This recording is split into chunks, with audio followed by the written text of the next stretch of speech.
And the Gemara towards the bottom of Daf Lamed Beis Amud Beis, the first word on the line is Tiyufta. We're holding where it says Va'af Rav Papa. The Gemara here brought a machlokes between the Tanakama and Abba Shaul, v'nigeya to what is the amount, the minimum amount, that if a person eats from Truma, so he's obligated to pay back a keren and a chaimish. The first opinion was that it has to be a kazayas. Abba Shaul says a kazayas is not enough, it has to be at least the value of a shava pruta. And then the Gemara brought what Rav Papa said, that when Abba Shaul said a shava pruta, he didn't just mean it should be a shava pruta even if it's not a kazayas. Abba Shaul meant it has to be both. It has to be a kazayas and also in addition a shava pruta. But then the Gemara refuted what Rav Papa said. Now the Gemara is going to bring that even Rav Papa himself retracted his interpretation of Abba Shaul that it has to be both, and Rav Papa agrees that according to Abba Shaul it's enough if it's a shava pruta even if it's smaller than a kazayas. So the Gemara brings a braisa, and this continues, and towards the end of this whole inyan, the Gemara will show how you see that Rav Papa retracted this from what he said. Zok the Gemara, Va'af Rav Papa hodabe. Rav Papa retracted from what he said. The Tanya, we learned in the braisa regarding Me'ila. V'chata b'shgaga. It says in the Torah by Me'ila, a person sins b'sheigig, so then you have to bring a carbon Me'ila, and you have to pay a extra chaimish. So from this we learn out, because it says b'shgaga, prat lemezid. If you amayil b'mezid, if you misused hektish b'mezid, there's no carbon that you bring. So now the Braisa asks on this, v'haloi dinhu, why do I need a special pasuk to teach me that a person that was mayil b'mezid doesn't bring a carbon? Don't I understand this with a kal v'chaymer from every carbon chatas? V'haloi dinhu, you have the following simple kal v'chaymer, uma shar mitzvahs. When it comes to other mitzvahs or really averis, like for example eating chaylev or dam, that you have to bring a carbon chatas for it. Shechayev behen kodes, and they are averis that are kodes on them. Poiter behenes hamezid, and yet if you are over on those things b'mezid, you don't bring a carbon on them. Mi'ila she'ein ba kodes, so mi'ila, there's no kodes for a person that misuses hektish b'mezid. Ein edin shepatar es hamezid, most definitely he should be pater from a carbon if it was b'mezid. So why do I need a pasuk to exclude the mezid from a carbon? So then the Braisa says, Loi, this is not the case. Im amrit b'shar mitzvahs, it comes to the other things that you have to bring a carbon for. Shekain loy chayiv behen misa. There's no misa b'dei shamayim for eating chaylev or eating dam. There's kodes, but not misa. Toima b'me'ila, when it comes to misusing hektish b'mezid, shekain shechayiv ba misa, where there is misa b'dei shamayim. So in that sense, me'ila is more stringent. So maybe you would be chayiv in a carbon even for a mezid. Therefore, Talmud loima b'shgage prat lemezid. So you have to have a pasuk b'shgage to exclude and say that for a mezid you don't bring a carbon. This is the Braisa. Taisus points out over here that the Braisa here is going with the premise that bringing a carbon is the stringency. But l'chayra, it's the opposite. Bringing a carbon is a leniency. Bringing a carbon is the Eibishter giving you the opportunity to get an atonement for the Aveda that you did. Why is the Braisa here bringing it as a stringency? Taisus asks this question. He doesn't give an answer. He says that the Gemara will later, anyways, the Braisa here itself, anyways, explains that we're not using this kal v'chaymer and we need a pasuk. But really, it could have just simply asked that bringing a carbon is not considered to be a stringency. Okay, so now what happened here in this Braisa? When it was comparing Me'ila to other things that you have a carbon for, the Braisa sort of changed its opinion. In the beginning, it said that all other things are more stringent because they're chayiv kodes. Me'ila is lighter because there's no kodes. Then the Braisa concludes and says the opposite. Everything else is more lenient because there's no chiyuv of misa b'dei shamayim. Whereas by Me'ila there is. So the Gemara now questions this. Hi Tana, if you look at what this Tana was saying, Me'ikara in the beginning, alimele kodes. He considers kodes to be a stronger punishment. And therefore he says that chaylev, dam, anything else that you have a carbon chatas for in this kodes, if it was b'mezid, that's more stringent than Me'ila where there's no kodes. And then in the end, he changes. He says that the fact that Me'ila, there's misa b'dei shamayim, that's a stringency. That's stronger than the fact that by other karbanos there's kodes, by other things there's no misa, so therefore this is stronger. So which one is it? Is kodes harsher or is misa b'dei shamayim harsher? And what did he answer? Rav Chia bar Oven answered, Hachi ka'amar lei. Hachi ka'amar. This is what the Braisa is saying. Loi, don't say that Me'ila is lighter than the other karbanis. Im omrit b'shar mitzvahs, when it comes to other things that you chayav a carbon for, shekein lechayev behen misa b'pachas mekazayis. What he was saying is that over there is no misa, there's no kares, and there isn't even misa, there's nothing. If you ate from chaylev or dam, for example, less than a kazayis, there's no isser. The minimum always of anything that you over on, for b'mezid or b'shaygig, it has to be a kazayis. Taima b'me'ila, by me'ila I find a stringency, shechayev ba misa b'pachas mekazayis. The me'ila is even if it's less of a kazayis, in a case that it's a shava pruta. If it's worth a pruta, even if it's a tiny amount less than a kazayis, there is me'ila. That's really the stringency that the Braisa meant. It's not matching up misa versus kares, but it's saying that I see a stringency that you would be chayev less than a kazayis. This is the answer that he gave Rav Nachman bar Yitzchak.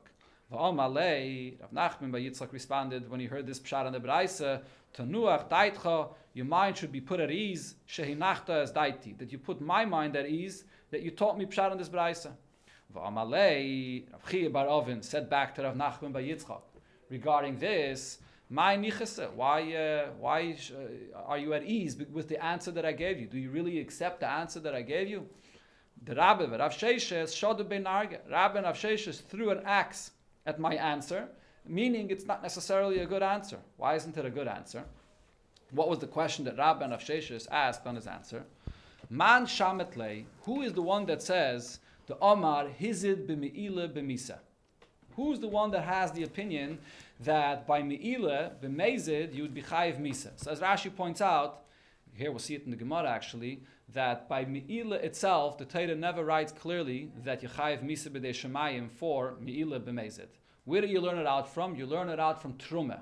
Rebbehi, it's Rebbe's opinion that learned it out from a Gzeir Shava that it says by Truma.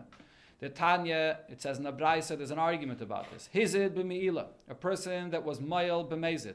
Rebbe yoyme b'misa, Rebbe says the punishment is misa b'dei shemayim, v'chachamim oimrim ba'azhara.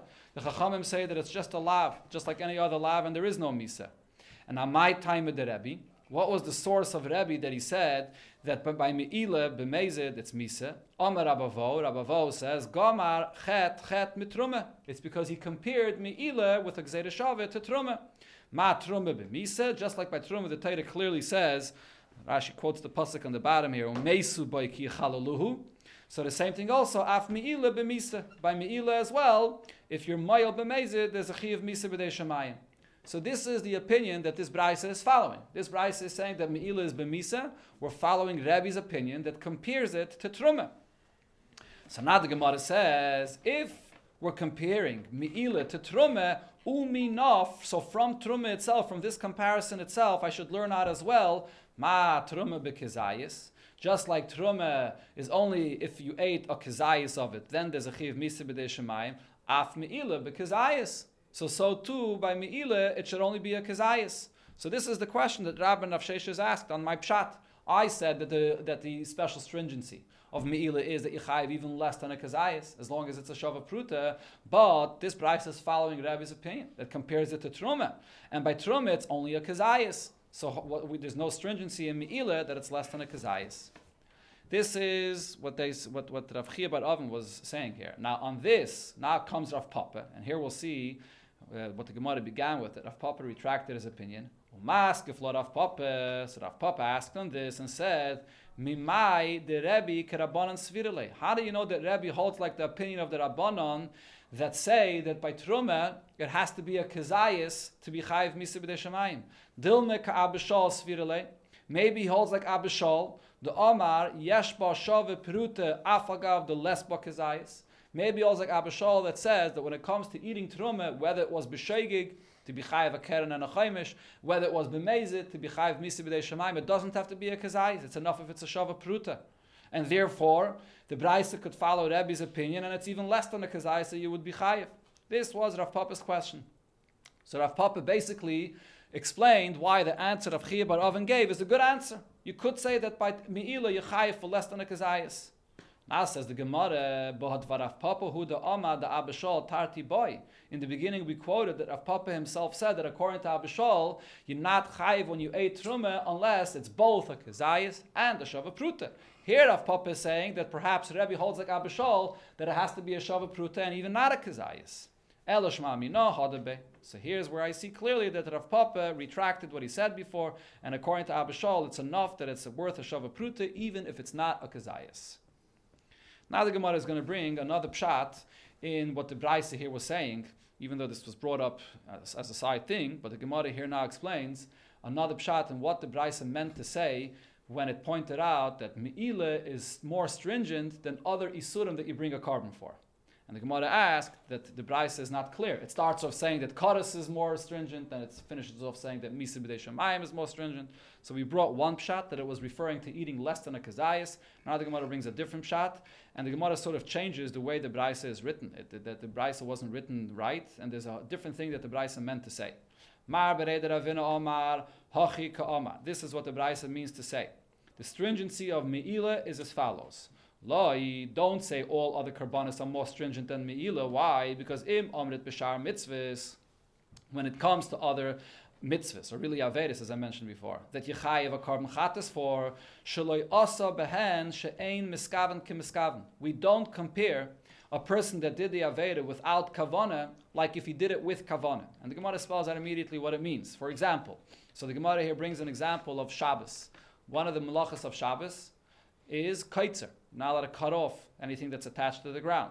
She'im niskaven lachtaches atolosh. If a person intends to cut off something that's already detached, so he's not going to be over on any malacha. V'chataches amechuber. But then he went and cut something which was attached to the ground. What happened? He got distracted. He looked in another direction, and instead of cutting something which was already detached, he by mistake cut something that was attached to the ground. So he did the malacha completely without kavana, totally unintentional. This is what's also known as misasik. He tried to do one thing, and he ended up doing something else, totally not intending to doing an action which is asar. Shepater. So when it comes to Shabbos, and not only Shabbos, but when you get to any Isser, any of the things that you have to bring a carbon chatas for, you would be pater. And Rashi explains that by Shabbos, the Torah says that it has to be meleches machsheves. It has to be something that you intended to do this Isser, this malacha, and not only regarding Shabbos, but the same thing has also been negayed to all other things that you chayav a carbon chatas for a shoygig. A misasik is pater. If you totally did not intend to do this action, so then you're pater. But when it comes to Me'ila, Toima b'Me'ila, the halacha, the stringency of Me'ila is Shem niskaven lehischamim b'gizei chulin. If a person intended to take with his hand shearings of chulin to heat it, to warm himself, v'nischamim b'gizei eile, and instead he ended up taking something that came with shearings that are going to heat him up, that came from a carbon eile shamar. Over here, if he got distracted, by mistake took a piece of wool or whatever it is to heat himself up that came from a carbon, he will be moil. So Rashi explains, by carbon oila, there is no psukim that exclude such a kind of a case. By Shabbos, it says meleches machsheves. By other averis, eshachota ba, there's a miyat of ba, that a misasik is potter. But by carbon oila, the pasuk that we quoted before, v'chata b'shgaga, that includes even such a case where a person did not even intend to take something from a carbon, still, he's going to be moil. This is the stringency that the Braisa was talking about. This was Ma'abarei de Ravinis Pshat. Rav Nachman by Yitzchak himself, which was in this discussion before, he's the one that asked the question about this Braisa. So he says a similar Pshat to what Ma'abarei de Ravinis says, but he changes one detail. Rav Nachman by Yitzchak Amar, Hachi Ka'amar. This is what this Braisa means to say. The stringency of Me'ila is as follows. He takes it a step further. Loi, don't say that other karbanis are more stringent than Me'ila, because im omret b'shar mitzvahs, when it comes to other mitzvahs, shekein loi mischayev behen, you're not going to be chayev she'ein misasik ke misasik. A person that's not occupying, he's not trying to do this action at all, like a person that is trying to do this action. The point that Rav Nachman by Yitzchak here is going to say is that, unlike what Mar Berei de Ravina said, Mar Berei de Ravina gave what example? A person that was trying to cut. Elamai, he was trying to cut from something that was already detached, and he ended up cutting from something which is attached to the ground. According to Rav Nachman by Yitzchak, if you intended to cut even though you intended to cut in a permitted way, but you intended to do the action of kaitzer. Even if you ended up doing it in a forbidden way, it's going to be aser. You're going to be over, you're going to be chayav the carbon chatas, because it's the action of cutting that you intended to do. That's part of the shoygig that's chayav. The only way you're going to be potter is if you didn't intend to do the action of cutting altogether. And therefore the example that he brings is, Shem niskave and lagbia satolish. You weren't intending to cut. You just had intention to pick something up, to pick up something that's already detached. And instead, you tried to pick something up which was attached, and you ended up cutting it. You didn't even intend to cut b'chlal. You had no intention to do that action at all. So then, shepotter. In such a case, you're going to be potter.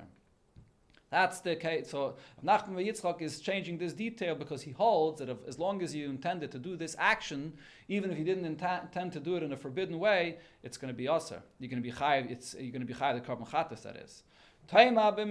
However, there's a stringency by me'ila. Shem haishit yadei lekeli litel chayfetz. You stuck your hand into a keli to take something. V'sach yadei b'shemen. And not with your knowledge at all. There was oil over there from kachim, and your hand ended up getting anointed with this oil. Shal kaidesh shamal. You're going to be mile. It's b'shaygig, but the me'ila applies, and you're going to have to bring a carbon for this. So this is the unique stringency that you find by me'ila, that you have to bring a carbon, even though you had anar from the hektish in a way that you totally did not intend. You did not intend even to do the action of anointing your hands at all. You just put your hands there, and the oil got onto your hands. That's the pshat in the Brais over here. This is Rashi's pshat in the Gemara. Taisus has a different pshat in the Gemara. There's a lot of different interpretations how to learn the pshat in this Gemara, but this is Rashi's pshat. Now the Gemara goes back to something that we quoted earlier in a Braisa on Daf Lamed Beis Amud Aleph. Omamar, it said there in the Braisa, Bamed Devarim Amurim. When, with the whole case we're talking about, when you have truma which is chametz. How is it possible that you have truma which is chametz? B'mafresh truma v'echmitza. You were mafresh the truma when it was not chametz, and it became chametz afterwards. Aval hifresh chametz truma if it's on Pesach, and you're separating the truma that's already chametz. Divrei HaKoil Eina Kedusha. Everybody would agree that the truma doesn't take effect because you're being mafresh it as a chametz. The Kedusha doesn't take effect. Says the Gemara, how do I know that you can't give truma something which is chametz and therefore it's asa b'achila or it's asa b'hana? How do I know that it doesn't take effect? Taisus actually says that this question of the Gemara, mino hanimili, is being asked only according to Rabbi Yossi HaGlili that holds that chametz is mutter b'hana. If chametz is asa b'achila and asa b'hana as well, the Gemara wouldn't ask the question mino hanimili. Because we brought already before a pasuk that says that what you give to hektish v'nosan lekayin es hakodesh, you have to give a kayin something which is roy to become hektish, roy for him to use for something. If you're giving him chametz, which is asa b'achila ba'ana, it's pashut that it's not going to take effect. Here the Gemara, when it asks the question Mana and Amili, it's asking on the Braisa that said that Lakula Alma, you can't give chametz, even according to Rabbi Yossi HaGlili that says that the chametz is mutter b'hana, still you can't give it as hektish. The question is, why not? Rav Nachman bar Yitzchak Amakra Titen loy, by the hektish it says Titen loy, give it to the kayin, v'loy lu'uray. You have to give it to the kayin that he can eat it himself, and not to give him something that he can't eat himself, and the only thing he can do with it is use it as fuel for a fire. According to Rabbi Yossi HaGlili, you're giving him chametz as truma, he could only use it as fuel, can't eat it himself. That's why the truma does not take effect. Mosar Rav Nebrei Rav Yeshua says in a Braisa, Ein termin, or a Mishnah actually, Ein termin min atmeya l'tahira. You're not allowed to give truma from fruits, from produce that's tamei on your produce which is tahir. But then the Mishnah says, V'im taram, the chatchili, you shouldn't do this, but if you did give the kayin from produce which is tamei for your produce which is tahar, b'shaygig, you did it inadvertently, truma se truma, the truma takes effect. Says the Gemara, V'amai, but why does the truma take effect? Leime, why shouldn't we say the exact drasha that we just said? Loi v'loi lu'uray. If you give a kayin produce, truma, which is tamei, what could the kayin do with it? He can't eat it. Truma tmeya can't be eaten. The only thing you can do with it is use it for fuel. So you're giving a kayin truma that could only be used for fuel. So why isn't it the same as chametz that you're not allowed to give it to him? So the pshat in this Mishnah is, the Mishnah here is saying that only lechatchila you shouldn't do this. It's a gzeira midrabanan. Only Rabbanan asked this. But minat Torah it's allowed. But why is it allowed minat Torah? And says the Gemara, loy kashya. This is not a question. You can't compare chametz to truma tmeya. Why not? Hasam haisale shasa kaisha. When you're talking about produce that became tomei and now you're giving it as truma, it was in the beginning fit to be used as truma. It grew, it was tahir. In the beginning it was fit to be given. So therefore it's considered to be something which is loy. It's fit to be given to the Kayan himself. The fact that its status changed afterwards doesn't change the original status it had, that it was roy. Here we're talking about chametz that became chametz all the way from the beginning, and the Gemara will explain in a second what this means. It never had a time that it was fit for the Kayan to use on Pesach. So the Gemara explains, so what do you mean to say? What's the case that we're talking about chametz, truma, which is chametz, that it never had a point that it was fit to be used for the kayin? Kagayin the achmetz b'mechuber. It's only if it became chametz even while it was attached to the ground. So you're talking about, let's say, grain that's growing, and even while it was attached, it rained, and the kernels became already affected by the rain, and it became chametzdik as it's attached to the ground. Aval achmetz b'talush. So according to this pshat, if it was chametz, if it only became chametz after it was detached from the ground, hachinami the kedesha, you could give this as truma, because when it's attached to the ground, you can't give truma yet. It's not the whole obligation of truma doesn't apply yet. As Rashi over here brings, the obligation of truma begins only after you cut it and only after you make a pile out of it and so on. So over here, if it became chametz later on, so then it's similar to truma tumeya. It was fit at some point in the beginning to be used as truma. So this pshat that Rav Nachman Bar Yitzchak is saying here is a very big chiddush. Or who's the pshat that was saying this over here? Rav Huna Bereder Rav Yeshua. This pshat that Rav Huna Bereder Rav Yeshua, Rav Huna Bereder Rav Yeshua is the one that asked the question. So Loi Kashi, I guess Rav Nachman Bar Yitzchak was answering this. This pshat that he's saying is a tremendous chiddush, that when it said in the Braisa that chametz can't be brought as truma, it's only talking specifically about a case, which is not so common, that it became chametz while it was still attached to the ground. Amalei in. So Rav Nachman Bar Yitzchak responded and said, yes, this is the pshat in the Braisa, b'gzeiras idin pisgama, with the decree of the idin, of the ones that are awake, which is an expression of a pasuk that it says regarding malachim. And Rashi here says that Talmidei Chachamim are compared to the malachim. So it's the words of the Talmidei Chachamim will be meimar kadishin she'ilta, and the statement of the holy ones, I ask this. It's a pasuk in Daniel, Rashi says. So in other words, what he's saying is, even though the pshat may seem to be a chiddush to you, but this is the correct pshat in this braisa. V'chein meirim bevei medrasha kevasi. This is the way it was passed in the Beis Medrash, like my pshat, that only chametz, that became chametz already when it was attached to the ground, can't be given as truma. Otherwise, it could be given as truma, just like truma temeya, the b'diyeved, if you give it as truma, it takes effect. Now the Gemara brings another pshat, ki asa Rav Huna Bereder Rav Yeshua, or others take out the words ki asa, but Rav Huna Bereder Rav Yeshua Amar, Rav Huna Bereder Rav Yeshua says, another pshat has nothing to do with the truma itself, whether it's fit for the kayin to eat, not fit for the kayin to eat. There's another drasha. Amar Kra, the pasuk says, reishis, when you give truma, the truma is called reishis, it's the beginning, or it's a part that you're giving to the kayin. What does this mean? Sheshioreha nikarin. Reishis means that now the leftovers of what you gave for Truma is recognized li Yisrael for the Yid. What does this mean? Before you give Truma, so the produce of the Yid is forbidden for him to use.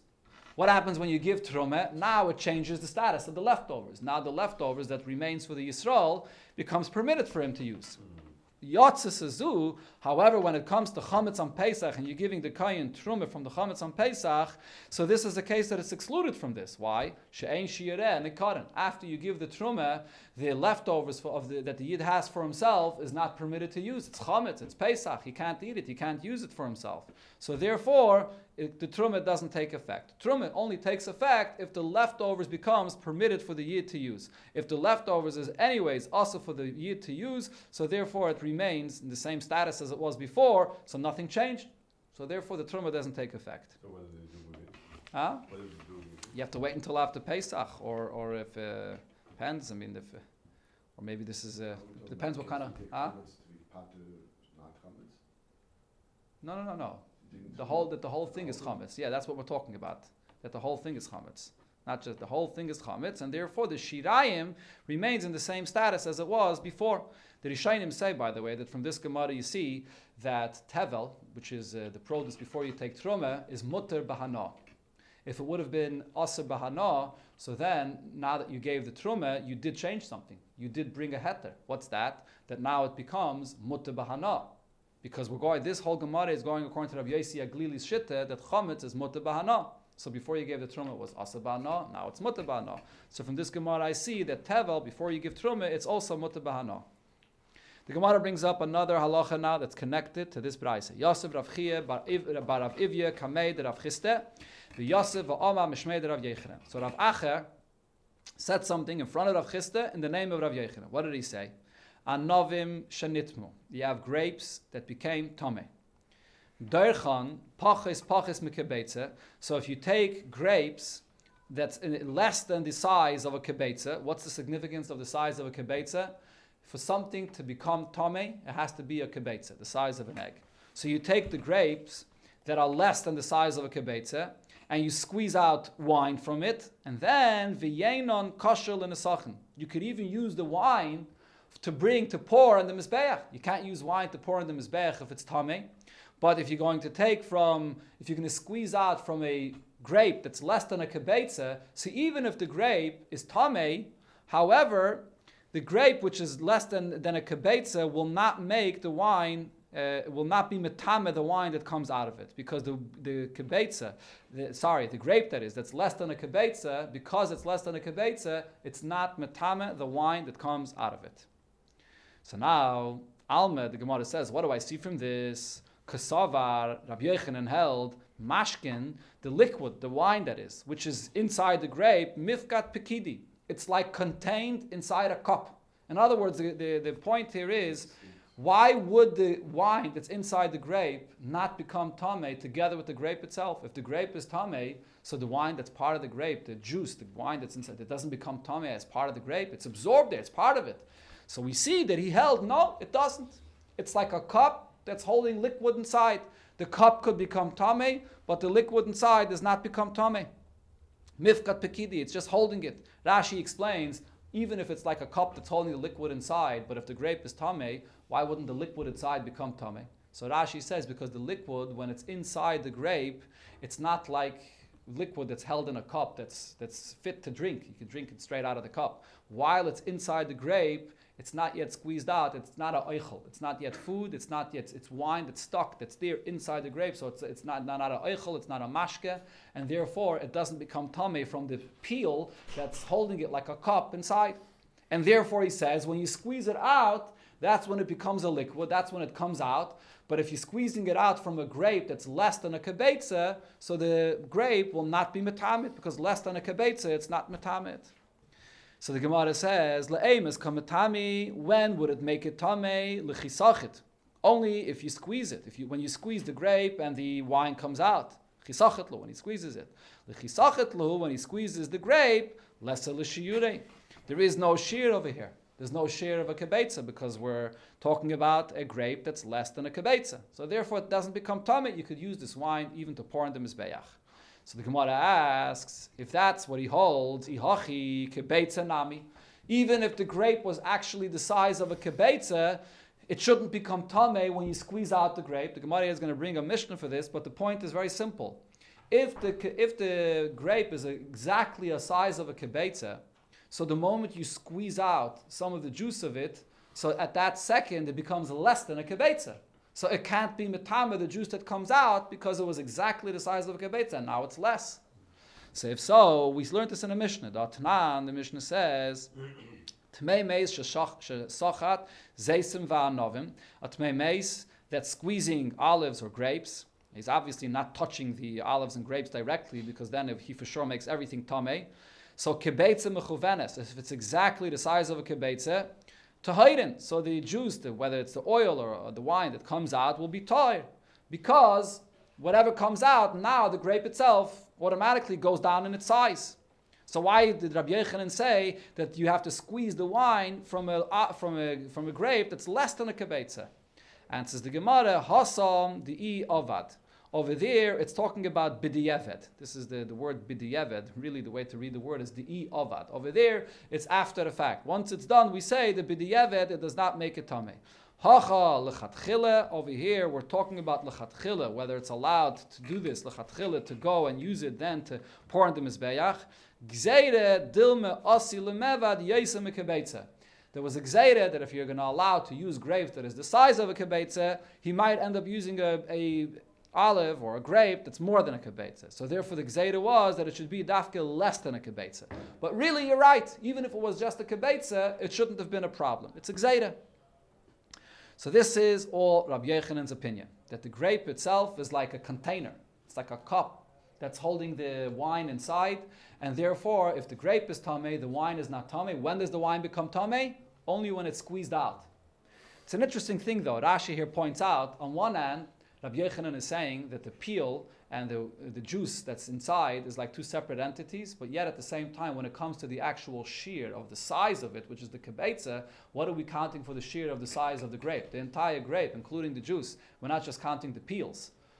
So on one hand, and Rashi brings an example for this. It's not so pashut to understand this, but we are using the entire grape as one entity when it comes to its size. But when it comes to the tumah of the juice which is inside, we consider the juice inside to be like something which is contained in a container.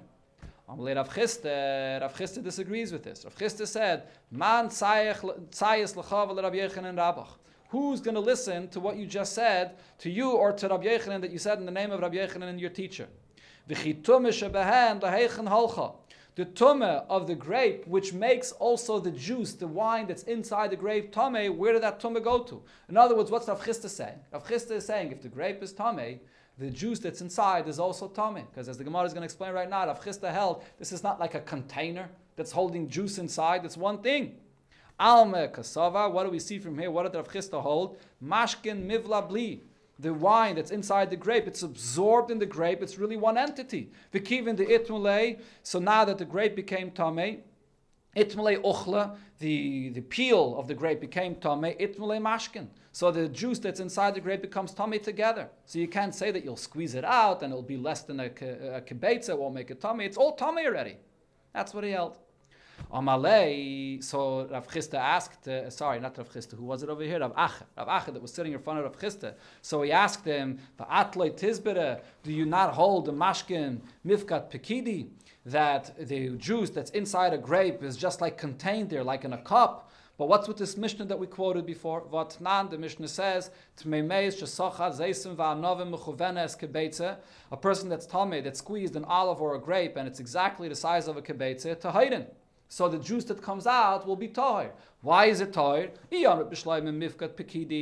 you're going to say that the juice is only contained inside it like in a cup, so therefore the juice inside was not tamei when it was inside. It only would become tamei when it comes out. And once it comes out, the grape is less than a kibetza. So that would make sense. But if we're going to say, like you just said, that the juice inside is part of the grape itself, it's absorbed there as part of the grape, and therefore it is tamei together with the grape, amai tahirin? Why does it say in this Mishnah when you squeeze it out, it would be tahir? Amalei, Rav Chisda answered, no, there's a different pshat in that Mishnah. Hacha b'maya skinon, over there, what are we talking about? Ba'anovim shalei huchsharu. This is grapes that did not become susceptible to tumah. Le'emes miskashri. So, in other words, we know that in order for something to become susceptible to tumah, it has to come in contact with liquids, with one of 7 kinds of liquids. Here we're talking about grapes that were totally dry. It wasn't susceptible to tumah. Le'emes miskashri. When does it become susceptible to tumah? L'chisachet lahu. When he squeezes it and some of the juice comes out, so the wine is one of the 7 mashkin that makes it susceptible to tumah. That's when it becomes susceptible. So kisachet lahu. But then when he squeezes it out and it makes it susceptible to tumah, batze lahu shiyureh. So now it became less than a kibetza. It became susceptible to tumah, but now its size went down, so it won't become tamei. That's the pshat in this Mishnah. Not to say that the wine that came out wouldn't be tamei if the grape was tamei. The grape wasn't tamei yet. When it becomes susceptible, the shear goes down. That's what the Mishnah meant. If you're not going to say that this is the pshat in this Mishnah, the Tanya, This that we learned in another Braise. The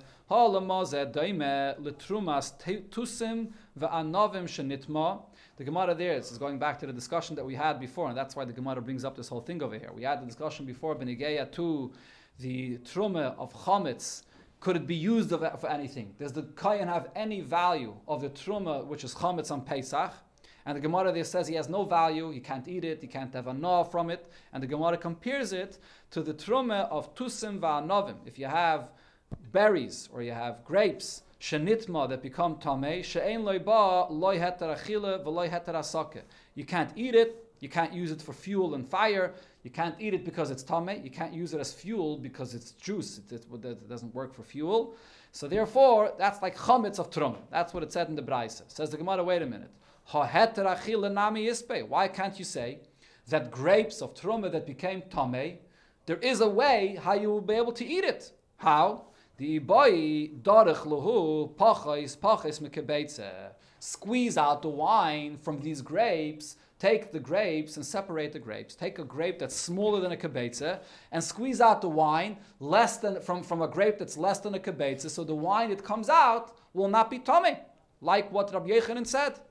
So says Rav Chisda, Elamai must be that if the grapes are tamei, the wine inside is already tamei. You can't squeeze it out from less than a kibetz. It's already tamei. Why? Like you said, because it's absorbed. It's part of the grape. Amar Rava says, no, that price is not a raya. Why not? Gezeire dilma asi buhu lidei takola. When it comes to truma, before we weren't talking about truma. Here you're talking about truma. By truma, they didn't allow a person to do this, to eat the grapes through squeezing it out from less than a kibetza, because you could come to a takala to squeeze it out from more than a kibetza, or to eat it even when it's tamei. By truma, they didn't allow you to do this. Amalei Abaye says, Abaye, mi chayshinan letakala. Are we afraid by truma? Do we say that once it becomes tamei, we're afraid that a kohen might eat truma, which is tamei? We're not concerned. The kohen is careful. Why? Because Vatanya, we learned in the Braise, what happens if you have bread of truma, which is tamei? Madlikim bepas. You can use the bread as fuel for a fire in an oven. Ubishemen shel truma. You could use oil that became tamei. You could use it for fuel in a lamp. Shenitmas. So you see that you don't tell a kohen to throw this stuff out because you're concerned he might come to eat it. You can use it as fuel. Why? So we're not concerned. So we should say the same thing also with a grape that became tamei, that we shouldn't be concerned that he's going to eat from it when it's tamei, and he can squeeze out from it less than a kibetza. Amalei, the Gemara says, how could you compare this? Pas zarek le bene eitzim. You're allowing him to use the bread how? By throwing it into an oven together with wood.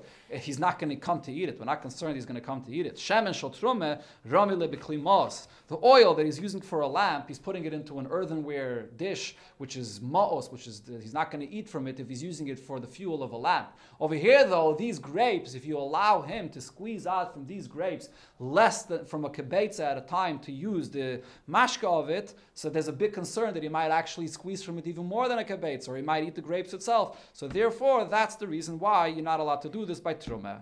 So this, but otherwise, there's the machlokes here, b'negeya to what's absorbed inside a grape. Is it absorbed? Is it part of it? Or is it like in a container, like a cup that's holding the juice inside?